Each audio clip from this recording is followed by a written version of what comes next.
Balita Evening Edition. Magadulong sa inyo sang mga nagapanguna nga balita lokal, national, international, sports, kag entertainment. Aksyon! Balita Evening Edition. Kag karon ang inyo news team. Una sa balita, una sa aksyon. Mayong gabi syudad sa Bacolod, Western Visayas, kag bugos nga Pilipinas sa welcome na sa pagpangalagad sang aksyon Balita Evening Edition. Karon nga adlaw Huwebes, Nobyembre 3, tuig 2022. Ako ang inyong atag balita Action Dale Salazar. Para sa mga pangulong dinalan na una kita sa mga balita lokal.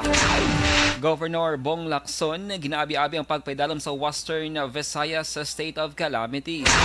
Issue sa droga, isa sa ginatanaw nga motibo sa pagpatay sa negosyante sa Barangay Tanguba.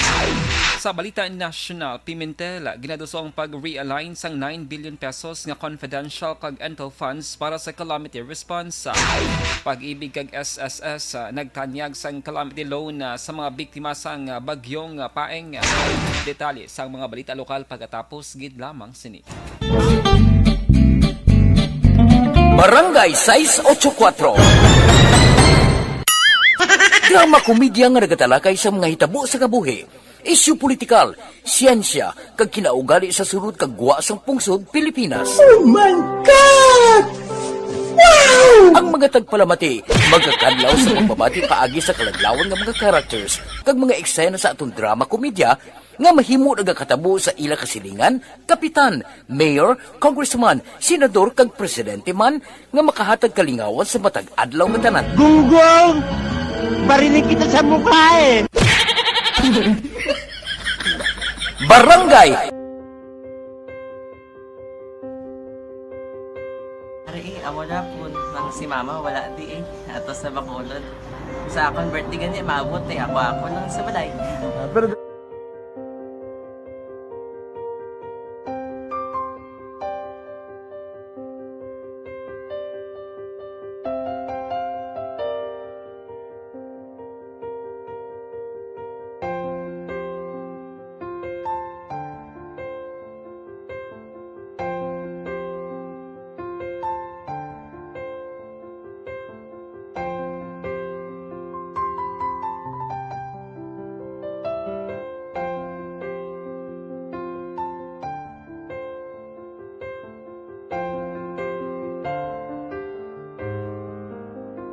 Kamusta man? Ako na would like may ara gid na butang sa module nga search mo tapos bala may ara nga ilang taon mo sa YouTube. Di way ka man gamitan.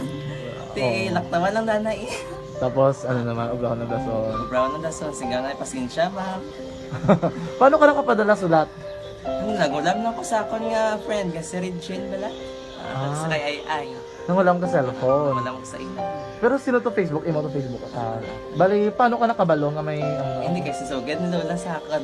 Siya nagtuto sa akin nga kamo bala nang nabatian niya sa Action Radio sang aga gito. Oo. Yun ang bala nga isulat ko kung anong imuon. Ang pag sa page, i-like, i-share. Pinasunod mo tanahan ni ano. Isunod ko lang man. Okay. Pero ka-expect ka na nga makadaog ka. Wala pagid kay daw. Gusto mo ako do ano naman daw. Gusto ko basta hindi ko pa siya ma-expect nga madaog. Wala nga ma-intra siya sa ARB 40s lang. Amo na gani pagabati ko kay Fritz Alanga, ari ay pamati ka mo. May gin-offer ang Action Radio sa mga purpose na kubos na eskwela. Primary kag secondary lang na. For butaw. I-records ang kinanglanong makapasitikbar ka na. Ipukaw ko niya. Karoon niya sa umuan kung mamanakit. Update mga siya. Matinandao na siya. Damo to, nogin na siya.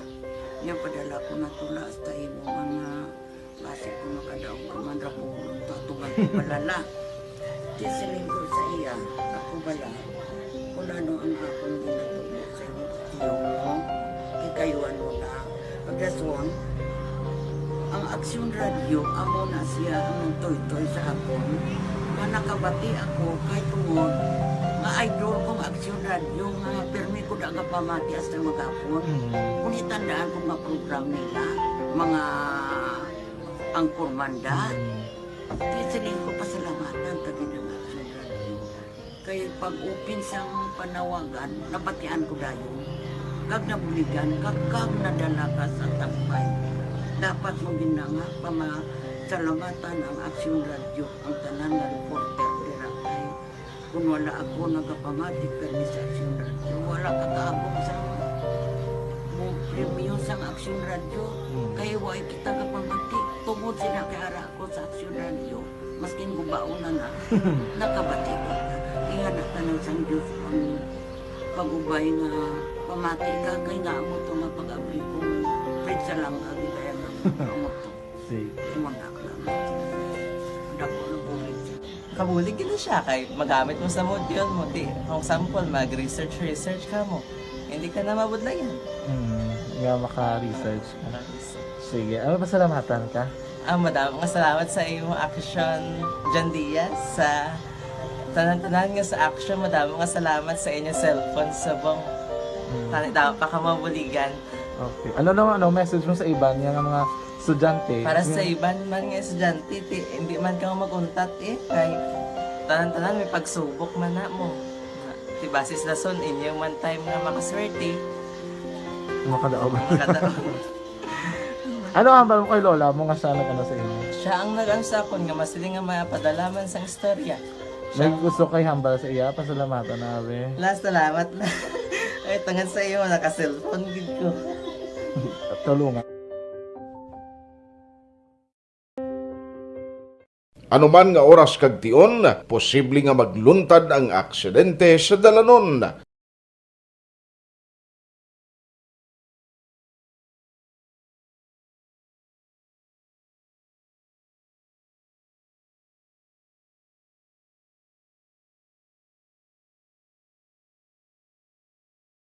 Yari ang pila ka mga road safety tips para malikawan ang vehicular accident.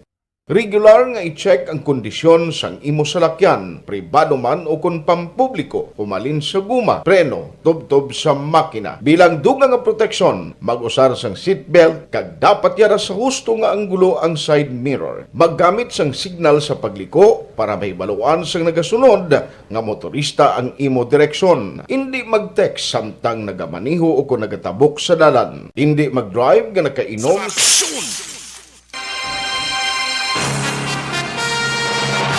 Action Radio Philippine Standard Time na 6:14 kagkaron na sa detalye na sang mga balita lokal. Ginabi-abi ni Negros Occidental Governor Bong Lacson ang pagdeklarar sang state of calamity sa apat ka mga rehiyon kalakip ng Western Visayas bangon sa kalitan sang severe tropical storm Paeng. Suno kay Lacson na diri matagan sang access sa mga local government unit nga makausar sang calamity fund agud ibulig sa mga naapektuhan sang kalamidad. Apang ginklaro ni Lacson nga iya pa ipatawag sa kapag sinapol ang mga concerned nga mga departamento agud may baluan na kun pila ang kadamuon sa matag-iya sang puluyan nga partially damaged kag totally destroyed. Gusto man nga may baluan ni Lacson kung ano ang reaksyon sang DSWD National kag lokal sa pinal nga report sang Negros Occidental angot sa kahalitan sang Paeng. Sa proclamation ni ginpermahan ni President Ferdinand Bongbong Marcos Jr. nagligad nga Miyerkules, gindeklarar ang state of calamity sa Calabarzon, Bicol, Western Visayas kag Bangsamoro Autonomous Region in Muslim Mindanao. We just have to comply with the mandate of the President declaring the whole of Region 6 under state of alarm. It also gives now the LGUs the opportunity to access their calamity funds if they're still. Nabatian si Governor Bong Lacson. Ginpahayag naman ni City Councilor Jude Tadeo Saison nga minimal lamang ang kahalitan nga gintugas ang bagyong Paeng sa syudad sa Bacolod. Rason nga bisan wala ginpaydalam sa state of calamity, masarangan sang syudad nga matagan sang ayuda ang mga apektado nga individual. Suno kay Saison, apektado diri ang palangabuyan sa mga mangingisda matapos wala nakapanagat sang 2-3 kadlaw bangod sang bagyong Paeng. Ginpahayag sang konsehal nga may mga nagkalaguba man nga pump boat kag pila ka mga reported nga mga nagkalaguba nga balay. Apang sarang matagan sa muli gamit ang lokal nga pondo hag hindi na maghulat pa sang pondo gikan sa gobyerno nasyonal. Yes, may ara pa ta na may budget pa ta dong may bilin pa na. Kag hindi man gid actuality para sa aton although declared under calamity. Hindi gid man dako yang ang Damage sa aton, no? So hindi magita kinanglan na mo ginakadako nga funding for a calamity, no? Nabatian ng tingog ni Bacolod Councilor Jude Tadeo Saison. Sa iban nga balita lokal, droga ang ginatanaw nga motibo sa Police Station number 8 sa pagtero sa negosyante nga si Jerry Gasendo, 53 anyos, residente sa Lizares Extension, Barangay 40, Ciudad sa Bacolod. Gintiro sang riding in tandem si Gasendo Merkules ng hapon sa Maydalan, Araneta, Barangay Tanguba, gamit ang kalibre 45 nga armasot hanga durante nagasakay sa iyang sininga motorsiklo. Ginpahag ni Police Major Jory Puertong Hepe sa Police Station number 8 na link ang ngalan ni Gasendo sa babae nga nadakpan sang Regional Drug Enforcement Unit sa Drug Bypass Operations may barangay Takuling nagligad nga bulana. Suno kay Puerto, may naistorya sila nga persona nga nagpalayaga nga si Gasendo ang ginaligara nagagamit kag nag-intraman sa illegal nga transaksyon sang droga. Related na siya. May mga previous na dako balato sa area 6 na daw connected siya. Tapos may gina-interview kami nga tao, mga amigo yaman nga nagagamit sa droga kag nag-engage sa droga. Nabatian ang tingog ni Police Major Jory Puertong Hepe sang Police Station number 8. Sa dugang pang balita lokal, patay ang isa kalalaki matapos ginuthang sa may sitio Indangawan, Barangay Manlocahok, Syudad sang Sipalay, pasado launa sang hapon kahapon nga daw Miyerkules. Gingkal ang biktima kay Dominador Texon, 30 anyos, kag residente sang sitio Subanon, Barangay Manlocahok sa Sipalay. Ginpahag ni Police Master Sergeant Robert Castro, investigador sang Sipalay PNP, nagahulat sang di pasahero nga bus o kundi pasahe nga bus sa waiting shed ang biktima sang gintiro sa mula makilala nga suspect. Nakaangkol si Texon sang pila sa mata, ulo, tiil kag tiyan nga gintunaan sang iya kamatayon. Ginpahag ni Castro nga ginpangpulot pa ka suspect ang basiw sang bala sa crime scene antes nga nagpalagyo. Wala naman sang getaway vehicle ang suspect nga nagpalagyo padulong sa nabukid nga bahin sang Barangay Manlocahok. Angot sa mga balita, ginako ni ka Andrea Guerrero, ang spokesperson sang Armando Sumayang Jr. Command, New People's Army Southwest Negros Guerrilla Front, nga silang responsable sa pagpatay kahapon kay Dominador Texon, 30 anyos sang sitio Mansubanon, Barangay Manlocahok sa may Sipalay City. Sa press statement sang Armando Sumayang Jr. Command NPA, ginaligar sining nga si Texon ang isa ka-aktibo ng intelligence asset sang Philippine Army, responsable sa pag-hold up pagpangawat sa kasapatan sang pumuluyo kag may kaso sa pagpatay. Ginpahayag man ni Guerrero nga ang silot nga kamatayon bato kay Texon ang nabase sa proseso sang revolusyonaryong hustisya. Una sa balita, una sa aksyon. Action Radio Philippines Standard Time, las 6:19, D3 Biofood Super. Pasalamat kami sa inyong mga bulong na isa inyo nakatabang sa amin din. Sa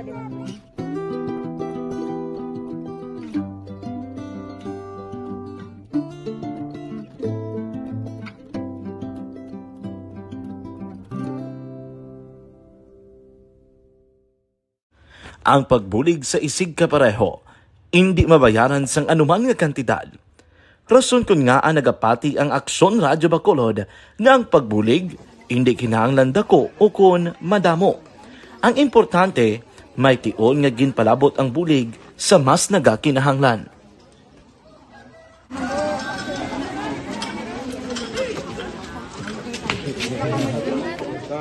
So salamat man kay nagaabot kita diri sa Purok Kalubihan Boss, no, sa Barangay Mailon.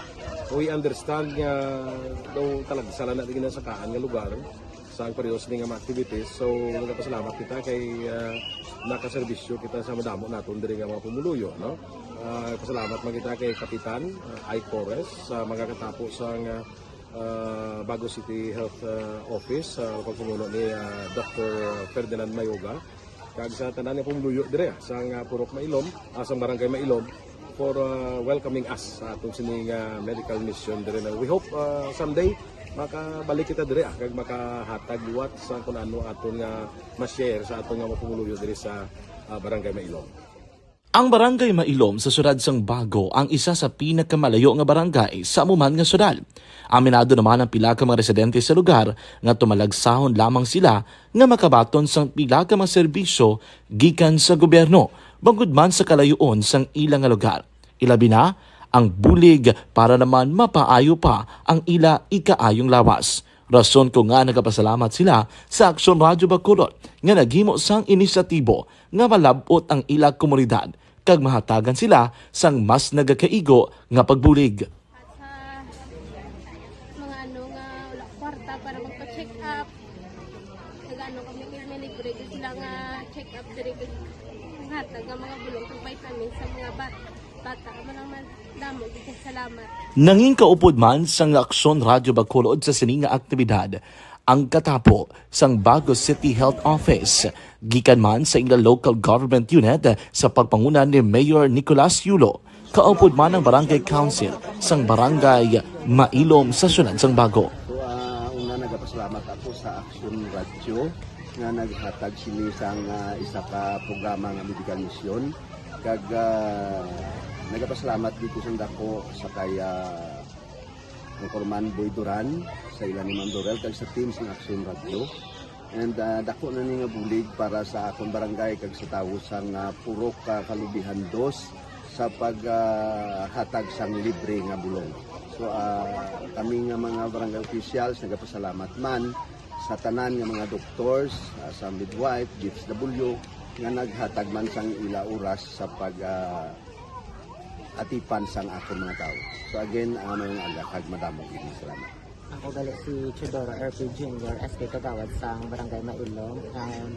Nagapasalamat ko sa ini nga medical mission nga natabo sa subong sa diri nga Purok kay syempre damo gid ang kakinahanglan sang mga amuli nga limuon or hilikoton kag pagapasalamat gid ko ay nga nakabulig kamo sa amon. Amo lang yan sila. Regarding sa Aksyon Radyo Bacolod, pasalamat natin sa PM na ginatag sa aming paghatag sa medical mission diri sa Purok Kalubihan 2 nga salamat nito nga yung patigayan ng aming activity together man sa aming CHO kag sa aming mga barangay council.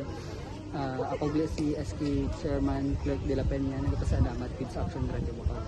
Nagapasalig naman ang Aksyon Radyo Bacolod nga magabadayon sa pagdulong sa mga balita nga patas, balanse, matuod kag may basihan. Kabay pa nga magapadayon man kamo sa pagsuporta sa istasyon nga madugay na napamatud-an nga may ikasarang sa pagdulong sang kalidad nga serbisyo sa kahanginan kag sa komunidad. Subong man inyo buligan sa pagpangamuyo nga magapadayon ang amon advokasya sa pagdulong sang maayo nga serbisyo publiko. Mayong aga sa liwat no, nagapasalamat ako sa tanan nga mga staff nga naghatag sa amon sa mga bulong. Ako gali si Alma Donato Banguyo, taga Purok Kamutihan 2. Dabaw sa tanan kay Kapitan Ay, kung sa iyang mga ka-open ng mga opisyalis, kag sa tanan nga mga doktor nga karon napasalamat kami sa inyong mga bulong nga isa ini nga nakatabang sa amin diri sa liwat may aga. And the winner for Digital Storytelling Best Social Media Video is John Dale Salazar, Bacolod, Aksyon Radyo Bacolod, Nurse, DHW, kag iban pa. Magluwas sa mga frontliners nga nagarisgo sang ila kabuhi sa sulod sang hospital. Nagakaangay man nga hatagan naton sa pagkilala ang mga frontliner nga nagatrabaho sa sulod sang isolation facility. Ang mga doktor kag nurse nga nagarisgo man sang ila kabuhi sa pagtatap sa mga asymptomatic kag mild COVID cases. Ang mga barangay health workers nga gin-assign sa isolation facility, mga cook nga nagaluto sa mga pagkaon sa mga COVID positive. Ang extraction kag disinfection team sang syudad, ang mga utility personnel nga nagakuha sang basura sang mga pasyente. Ini ang mga frontliners kag nakit-an ko ang ila sakripisyo apisar sang manubo nga sweldo o kun allowance halin sa gobyerno. Ako si Action Dale COVID positive sadto. Naka-recover sa masakit bangod sa bulig sang sini nga mga tawo. Madamo gid na salamat sa tanan nga frontliners. Ano bala ang matuod nga lawong sa pagpalangga? Kalipay? Kasubo? Ukon kasakit? Mensahe sang paghigugma.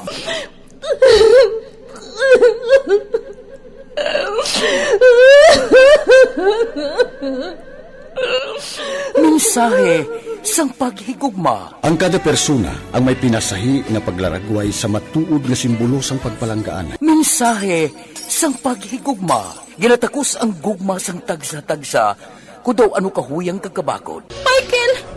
Palangga ko ba ikaw? Agay ka, maluoy ka! Hindi siya pagpatya! Mensahe sang paghigugma. Nalari-sari ang mga kasaysayan nga ginpadala sang aton mga tagpalmati. Nga tagan kabuhi sa palatuntunan nga ini. Dumagya ka na klase sa matay! Dumagya ka! Mensahe sang paghigugma. Pagkatapos ng programa ni Tita Welma nga, This is My Life.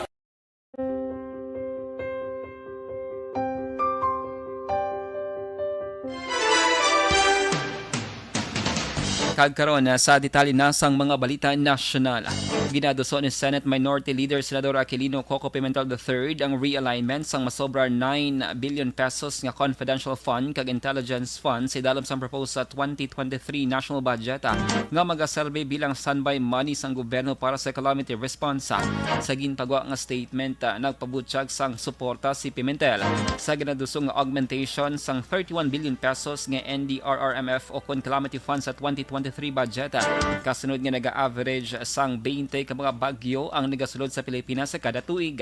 Sunod sa senador, bisan nga 55% nga mataas ang alokasyon para sa calamity fund ikumpara sa 20 billion subong nga 2022. Pero madasig ini nga maubos. Ginpahag ni Pimentel nga sa idalam sang confidential fund, 4.5 billion ang ginpain para sa Office of the President, 806 million para sa PNP, 500 million para sa Office of the Vice President, ag 500 million naman para sa PIDEA. Para kay Pimentel, hininga pondo ang pwede mausar para mapaayo ang kapasidad sang pag-asa sa weather forecasting, pagtukod sang balay nga naguba bangod sa bagyo kag linog, ag pagkayo sa mga naguba nga mga dalan kag taytay. Samtang nagpaandam naman ang TTI sa mga profiteer nga ila strikto nga ginamonitor ang presyo sa mga nagapangunang balaklon sa mga lugar nga ginpaidalam sa state of calamity bangod sa bagyong Paeng. Ginpahayag ni Trade Undersecretary Ireneo Vizmonte, luyag nga masiguro sang TTI nga ginapatuman ang price freeze kag wala sang adjustment sa presyo sang sining mga balaklon. Ginpahayag sang TTI official nga magatanyag man sila sang financial kag non-financial assistance sa mga naapektuhan nga negosyo. Nagapagig-angot karon ang TTI sa Philippine Chamber of Food Manufacturers para masiguro nga ma-replenish gilayon ang mga nagapanguna nga balaklon. Sa katapusan nga balita nasyonal, pwede maka-avail sang calamity loan ang mga miyembro sang Pag-ibig nga naapektuhan sang bagyong Paeng. Sa public briefing subong adlaw ginpahayag ni Pag-ibig Fund Public Affairs Manager Jack Jacinto, mayara sang masobra 300,000 ka mga miyembro nga nagapuyo sa mga lugar sa diin ginigo ang bagyo. Suno kay Jacinto, ang loanable amount sa idalam sang calamity loan program ang tutob 80% sang savings sang miyembro. Hag may interest naman nga rate nga 5.95% sa kada tuig. Tub-tub naman 3 ka tuig sarang mabayaran ang loan. Ginpathag sang opisyal nga kwalipikado nga mag-apply sang calamity loan. Ang aktibo nga miyembro nga may kapin 24 ka bulan nga contribution sa Pag-ibig Fund. Samtang para naman sa mga self-employed member, ginpahag na Jacinto nga kinahanglan sang mga ini nga magpresentar sang proof of income. Magluwas sa calamity loan, pwede man nga maka-avail ng mga miyembro sang multipurpose loan for financial assistance o kun housing loan. Sa balita, una sa aksyon! Action Radio Philippines Standard Time, las 6:31. Inyo nabatian ang kabugusan ng mga balita sa Action Balita Evening Edition. Karon nga daw Webes, Nobyembre 3 sa tuig 2022. Sa liwat akong inyo nga tagbalita, Action Dale Salazar. Una sa balita, una sa aksyon, sa Bacolod Action Radio. Action Radio!